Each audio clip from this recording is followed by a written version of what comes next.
নমস্কার বন্ধুরা, আমি স্ট্রবেরি চারা এনেছি পুনে থেকে।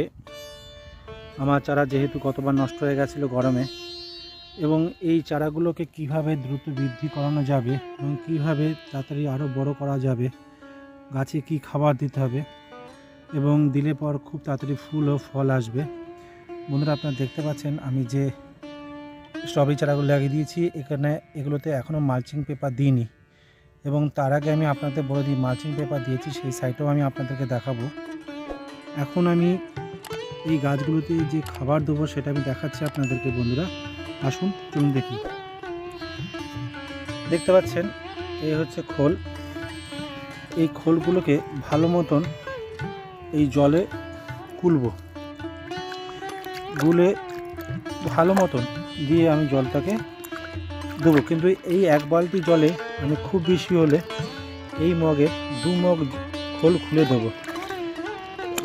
ঘুলে ভালো করে মিশিয়ে আমি জলটা গাছে খাবার দেবো। এই যে আপনারা দেখতে পাচ্ছেন।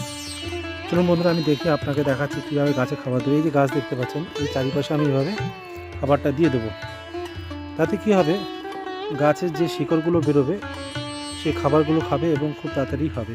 এবং দেখুন, আমি গত সপ্তাহে ঠিক এই রবিবারে আমি গাছে এই খাবার দিয়েছিলাম, তার জন্য দেখুন ফুল এবং ফল চলে এসেছে। আপনারা দেখতে পাচ্ছেন নভেম্বর, আজকে 20 তারিখ। আমার ভিডিওটা ছাড়তে একটু দেরি হবে, তাই আমি আপনাদেরকে দেখাচ্ছি যে ফুল এবং ফল চলে এসেছে আমার এই গাছে। এবং 2-1টা গাছে যে আমার ফল পেকে গেছে সেটাও আমি আপনাদেরকে দেখাবো। চলুন বন্ধুরা দেখাবো।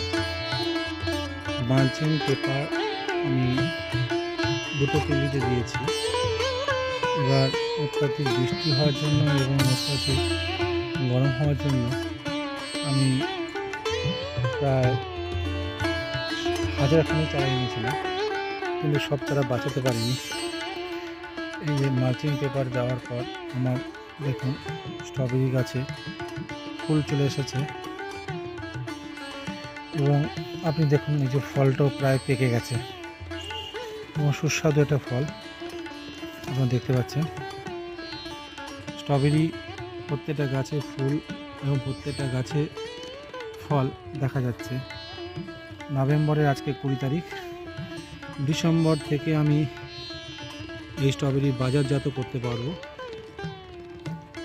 এবং হারভেস্টিং ভালো মতন হবে।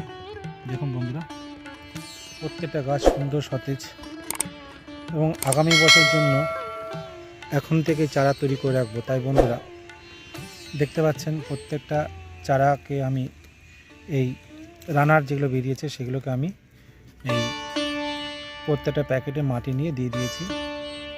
এবং চারা যখনই হবে তখনই আমি সেগুলোকে গ্রাফটিং করে দেবো এবং সেগুলোকে আমি সংরক্ষিত করে রাখবো আগামী বছরের জন্য। না তো চারা বহুত দাম।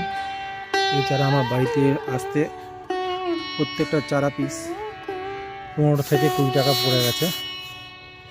আমি তাই সামনের বছর যাতে চারা আমার না কিনতে হয় বন্ধুরা, আমি এখন থেকে চারা তৈরি করছি। আমার ভিডিও যদি আপনাদের পছন্দ হয়, ভালো লাগে, লাইক, শেয়ার এবং কমেন্ট করবেন। সকলে সুস্থ থাকুন, ভালো থাকবেন। ধন্যবাদ।